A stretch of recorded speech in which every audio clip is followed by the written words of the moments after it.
이 부처 간 업무 혼란이 한두 건이 아니에요. 가상화폐도 그렇고요. 부동산 정책도 그렇고요. GM 대우권도 그렇고요. 이 가상화폐는 어제 오늘이라니까 우리가 벌써 5개월째 이 문제를 지금 논의하고 있지 않습니까? 그런데 우리 최종구 금융위원장님 하신 말씀 제가 보니까 가상통화와 같은 거래를 금융업의 하나로 포섭할 가능성이나 필요성, 타당성은 없다고 본다. 이 작년 11월 29일 날 했고요. 12월 11일 날 출입기자단 오찬 간담회에서는 거래소 인가 등은 없다. 그리고 정부에서는 거래 전면 금지를 포함해서 규제 수준을 논의 중이라고 말씀하셔서 강력한 규제 예고를 했어요. 마찬가지로 우리 최영식 금융감독원장도 또 이렇게 12월 19일 날 취임 100일 기자간담회에서 가상화폐를 금융상품으로 보지 않고 화폐로도 보지 않는다. 우리는 이런 갬블링판을 공인하지 않는다. 가상화폐 거품이 빠질 것에 내기해도 좋다. 이런 말씀을 하셨더라고요. 그 이후 법무부 장관이 가상화폐 거래소 폐쇄 검토 발언을 하니까 시장이 벌컥 뒤비졌죠. 곳곳에서 젊은 아이들이 막 자살을 하는 일까지 생겼어요. 그런데 금감원이 1월 20일 날 출입기자단 오찬 간담회에서 가상화폐에 대한 정상적인 거래가 이루어지도록 지원하겠다. 이렇게 말을 완전히 180도 바꿨어요. 이게 어떻게 된 거예요? 감독원장님. 제 말씀드린 게 조금 언론에 좀 오해가 있게 해석이 된 것 같습니다. 저희가 말든 저는 그 은행 가상통화 거래가 은행을 통해서 정상적인 거래가 됐으면 좋겠다는 얘기입니다. 그 정상적인 거래는 아니. 그거를 그렇게 변명하시면 될 문제가 아니에요. 그다음 말이 그 말을 뒷받침을 해주질 않고 있어요. 안정장치를 갖춘 취급업자를 통해 가상화폐를 투자하는 사람들에게 계좌를 개설해 주도록 은행에 독려하겠다 이렇게 말씀하셨잖아요. 예? 그 앞뒤 말이 맞는 말이에요, 그러면? 제가 말씀드렸던 내용은 가상통화 거래에 대해서 실명 확인과 또 자금 세탁법 방지에 벗어나지 않도록 가이드라인을 준수해서 거래되도록 정상거래가 되도록 하겠다는 그런 차원이었습니다. 그래서 그렇게 은행들이 그런 정상거래가 이루어지도록 독려하겠다는 차원이었지 그것이 어떤 그 가상화폐 거래를 활성화시키고 그러겠다는 차원은 아니었다는 말씀을 다시 한번 말씀드리겠습니다. 위원장님, 예. 이진복 위원님께서 말씀하신 부분과 관련해서 잠시만요. 예. 죄송합니다. 네네. 저는 예. 이게 5분이 끝난 걸로 나와 있었기 때문에 송구합니다. 의원님, 1번. 예. 송구합니다.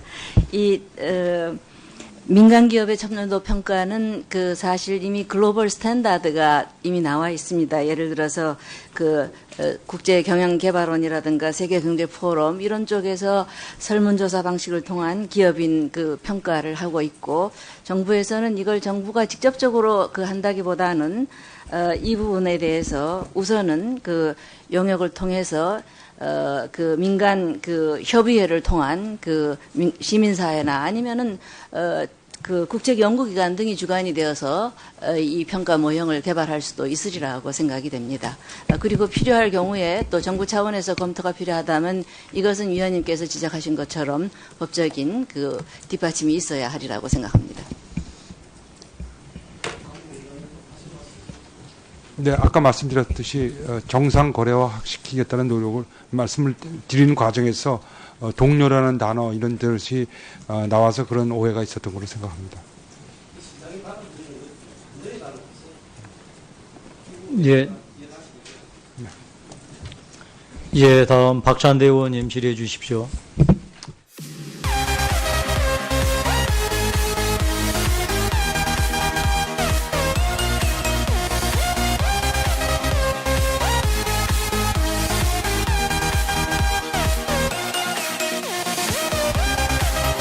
정상적인 거래가 이루어지도록 지원하겠다.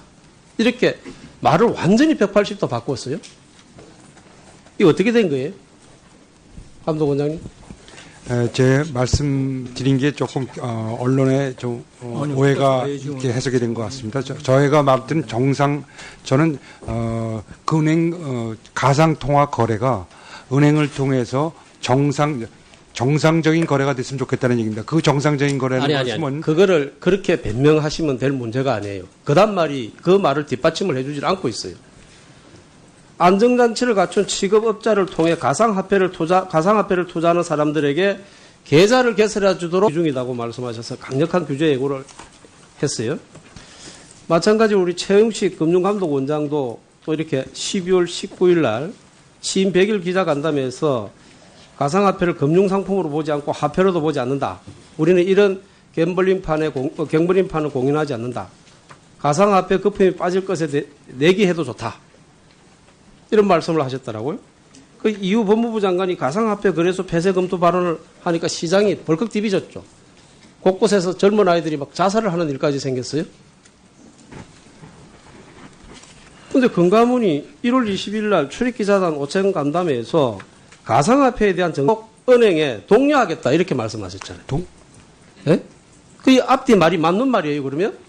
제가 말씀드렸던 내용은 가상통화 거래에 대해서 실명 확인과 또 자금 세탁법 방지에 벗어나지 않도록 가이드라인을 준수해서 거래되도록 정상 거래가 되도록 하겠다는 그런 차원이었습니다. 그래서 그렇게 은행들이 그런 정상 거래가 이루어지도록 독려하겠다는 차원이었지, 그것이 어떤 그 가상화폐 거래를 활성화시키고 그러겠다는 차원은 아니었다는 말씀을 다시 한번 말씀드리겠습니다. 위원장님, 예. 이진복 위원님께서 말씀하신 부분과 관련해서 잠시만요. 예. 아, 죄송합니다. 네네. 저는 예. 이게 5분이 끝난 걸로 나와 있었기 때문에 이진복 송구합니다. 의원님, 1분. 예. 송구합니다. 민간 기업의 참여도 평가는 사실 이미 글로벌 스탠다드가 이미 나와 있습니다. 예를 들어서 국제 경영 개발원이라든가 세계 경제 포럼 이런 쪽에서 설문조사 방식을 통한 기업인 평가를 하고 있고, 정부에서는 이걸 정부가 직접적으로 한다기보다는 이 부분에 대해서 우선은 용역을 통해서 민간 협의회를 통한 시민사회나 이 부처 간 업무 혼란이 한두 건이 아니에요. 가상화폐도 그렇고요. 부동산 정책도 그렇고요. GM 대우권도 그렇고요. 이 가상화폐는 어제 오늘이라니까 우리가 벌써 5개월째 이 문제를 지금 논의하고 있지 않습니까? 그런데 우리 최종구 금융위원장님 하신 말씀 제가 보니까 가상통화와 같은 거래를 금융업의 하나로 포섭할 가능성이나 필요성, 타당성은 없다고 본다. 이 작년 11월 29일 날 했고요. 12월 11일 날 출입기자단 오찬 간담회에서는 거래소 인가 등은 없다. 그리고 정부에서는 거래 전면 금지를 포함해서 규제 수준을 논의